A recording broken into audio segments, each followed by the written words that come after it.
Hi friends, குவைத்தோட சர்வதேச விமான நிலையத்தில் ஏற்பட்ட அசம்பாவிதம். முனையம் 1 எப்போது திறக்கப்படும்? குவைத் ஏர்வேஸ் பயணிகள் இனி எந்த டெர்மினலை பயன்படுத்த வேண்டும் மற்றும் ஜசீரா ஏர்வேஸ் முக்கிய அறிவிப்பு. இந்தியா செல்லக்கூடிய மற்ற விமானங்கள் குறித்த தகவல்கள் மற்றும் பயணிகள் கவனிக்க வேண்டிய முக்கிய பயண விதிகள். இந்த வீடியோ குவைத்திலிருந்து இந்தியாவுக்கு பயணம் செய்ய திட்டமிட்டிருக்கிறவங்க அல்லது குவைத்துக்கு வரணும்னு நினைக்கிறவங்களுக்கு மிகவும் பயனுள்ளதாக இருக்க போகுது. அதனால இதை பார்க்கக்கூடிய வியூவர்ஸ், நீங்க பார்க்கறது மட்டும் இல்லாமல் நம்மளோட ஃப்ரெண்ட்ஸ் அண்ட் ஃபேமிலிக்கும் வீடியோவை ஷேர் செஞ்சு விட்டுட்டு முக்கியமான தகவல்களை உங்க கிட்ட கொண்டு வந்து சேர்க்கிற எண்ணெயை சப்ஸ்கிரைப் பண்ண மறந்துடாதீங்க. இப்போ வாங்க குவைத்தோட மிக முக்கியமான நியூஸை பார்த்தலாம். நான் உங்கள் ஏகே தமிழா 360. குவைத்தோட சர்வதேச விமான நிலையத்தில் கடந்த சில நாட்களுக்கு முன்பாக, அதாவது ஜூன் 3ஆம் தேதி எதிர்பாராமல் நடந்த அசம்பாவிதத்தை தொடர்ந்து பாதுகாப்பு காரணங்களுக்காக குவைத்தோட வான்வெளியை சிவில் ஏவியேஷன் தற்காலிகமாக மூடினாங்க. இதனால அனைத்து விமான சேவைகளும் அதிரடியாக நிறுத்தி வைக்கப்பட்டது. இதனால ஏர்போர்ட்லேயே பயணிகள் அனைவரும் காத்துக்கிட்டு இருக்க வேண்டிய சூழ்நிலை ஏற்பட்டது. பிறகு பாதுகாப்பு சோதனைகள்லாம் முடிவடைந்த பிறகு குவைத்தோட சர்வதேச விமான நிலையம் அவங்களோட செயல்பாடுகளை தொடங்க ஆரம்பிச்சாங்க.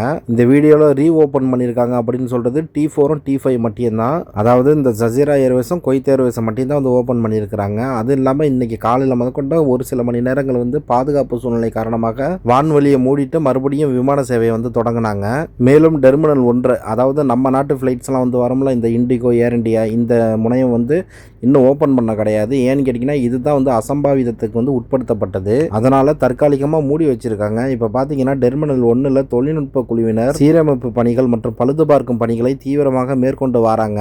அதனால மறு அறிவிப்பு வர வரைக்கும் டெர்மினல் 1 மூடப்பட்டு தான் இருக்கும்னு வந்து சொல்லப்பட்டிருக்கு. இப்படி திடீர்னு ஏர்போர்ட் மூடினதுனாலையும் ஃபிளைட் வந்து கேன்சல் ஆனதுனாலையும் பாதிக்கப்பட்ட பயணிகளுக்கு குவைத் ஏர்வேஸ் ஒரு நல்ல சலுகை அறிவிச்சிருக்கிறாங்க. அதாவது இந்த பாதிப்பால் தங்களோட பயண தேதியை மாற்றும், அதாவது ரீஷெட்யூல்டு செய்யும் பயணிகளுக்கு எந்தவித கூடுதல் கட்டணமும் கிடையாதுன்னு வந்து சொல்லப்பட்டிருக்கு. இது குவைத் ஏர்வேஸுக்கு மட்டும் தான். குவைத் ஏர்வேஸ் தங்களோட விமான சேவைகளை டெர்மினல் 4 வழியாக இயக்கிட்டு இருக்கிறாங்க. இந்த அசாதாரணமான சூழ்நிலை நேரங்களில் மட்டும் வான்வழி பரப்ப ஒரு சில மணி நேரங்கள் மூடிட்டு திருப்பிக்கும் ரீஓபன் பண்ணுவாங்கன்னு நான் நினைக்கிறேன். இப்போ ஜசீரா ஏர்வேஸை பொறுத்த வரைக்கும் பார்த்தீங்கன்னா இடைப்பட்ட தேதிகளில் ஒரு நாள் மட்டும் அவங்களோட சேவையை நிறுத்தி வச்சிருந்தாங்க.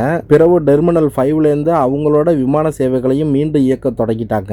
இப்போ பார்த்தீங்கன்னா ஜசீரா ஏர்வேஸில் எது மாதிரியான அறிவிப்பு வந்திருக்குதுன்னா, சில சமயங்களில் புறப்படக்கூடிய விமானங்கள் தாமதமாகவும் புறப்படும், ஒரு சில சமயங்களில் கேன்சல் ஆகிறதுக்கும் வாய்ப்பு இருக்குதுன்னு. அதனால ஜசீரா ஏர்வேஸில் பயணம் செய்யக்கூடிய பயணிகள் முன்கூட்டியே வந்து நீங்கள் அதை செக் பண்ணிக்கங்க. ரெண்டாவது வந்து பிஃபோராக நீங்கள் ஏர்போர்ட்டுக்கு நீங்கள் கிளம்பி வந்துருங்க அப்படின்னு சொல்லிட்டு ஒரு அறிவிப்பை கொடுத்துருக்காங்க. இப்போ நம்மள நிறைய பேருக்கு சந்தேகம் இருக்கும். ஏன்னு கேட்டிங்கன்னா இந்த ஜூன் 1ஆம் தேதி இப்போ டெர்மினல் 1 வந்து ஓப்பன் பண்ணியிருந்தாங்க.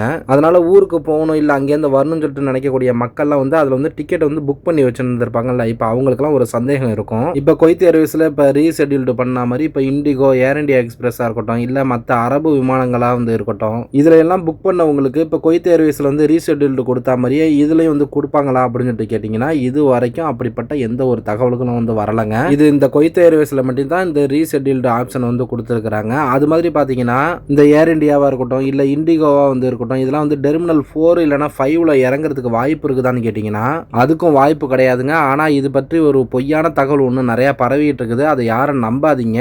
இப்போ ஜசீரா ஏர்வேஸ், குவைத் ஏர்வேஸை தவிர்த்து மற்ற விமானங்கள்ல எல்லாம் வந்து நீங்கள் டிக்கெட்டை போட்டு இப்போ கேன்சல் ஆகிருக்கும் பார்த்தீங்களா, கண்டிப்பாக வந்து ரீஃபண்ட் ஆகும். அதனால எந்த ஒரு பயமும் பதற்றமும் இல்லாமல் இருங்க. சம்பந்தப்பட்ட நிறுவனங்கள் கிட்ட நீங்கள் கான்டாக்ட் பண்ணியே வந்து கேளுங்க. அவங்க கண்டிப்பாக உங்களுக்கு ரீஃபண்ட் கொடுக்கறதுக்கு ட்ரை பண்ணுவாங்க. 3 மாதத்துக்கு பிறகு இப்போ தான் எல்லாமே சரியாகி டெர்மினல் 1 வரைக்கும் ஓப்பன் ஆகி இந்தியாவுக்கு கம்மியான பட்ஜெட்டில் போகிற அளவுக்கு எல்லாமே சரியாகி வந்துச்சு. ஆனால் தற்போது இது மாதிரியான சூழல் ஒன்று உருவாயிடுச்சு. ஆனால் இதை நினச்சி யாரும் வருத்தப்படாதீங்க. கண்டிப்பாக நல்லதே நடக்கும். மறுபடியும் சொல்லிட்டேன், ஜசீரா ஏர்வேஸ் இல்லைனா குவைத் ஏர்வேஸில் வந்து பயணம் செய்யக்கூடிய பயணிகள் பிஃபோராகவே வந்து ஏர்போர்ட்டுக்கு போயிடுங்க. சில விமானங்கள் வந்து தாமதமாகவோ அல்லது ரத்து செய்யப்படவோ இன்னும் வாய்ப்புகள் இருக்குது. அதனால நீங்க குவைத்துல இருந்து இன்னைக்கோ இல்லைன்னா அடுத்த ஒரு சில நாட்கள்லயே நீங்க ஊருக்கு போகணும் அப்படின்னு சொல்லிட்டு நினைச்சிட்டு புக் பண்ணி இருந்தீங்கன்னா நீங்க ஏர்போர்ட்டுக்கு கிளம்புறதுக்கு முன்னாடியே கண்டிப்பா உங்களோட பிளைட்டோட ஸ்டேட்டஸ் வந்து செக் பண்ணி பார்த்துக்கிடுங்க. மேலும் இங்க குவைத்துல இருக்கக்கூடிய நம்ம தமிழ் ஆளுங்க அவசரமா சொந்த ஊருக்கு பயணம் செய்ய காத்துக்கிட்டு இருக்கக்கூடிய நம்ம ஆளுங்களுக்கு இந்த வீடியோவை எடுத்து ஷேர் செஞ்சு விட்டுட்டு இன்னும் சப்ஸ்கிரைபே பண்ணாம பார்த்துக்கிட்டு இருக்கக்கூடிய நம்ம நண்பர்கள் நம்ம சேனலை சப்ஸ்கிரைப் பண்ண மறந்துடாதீங்க.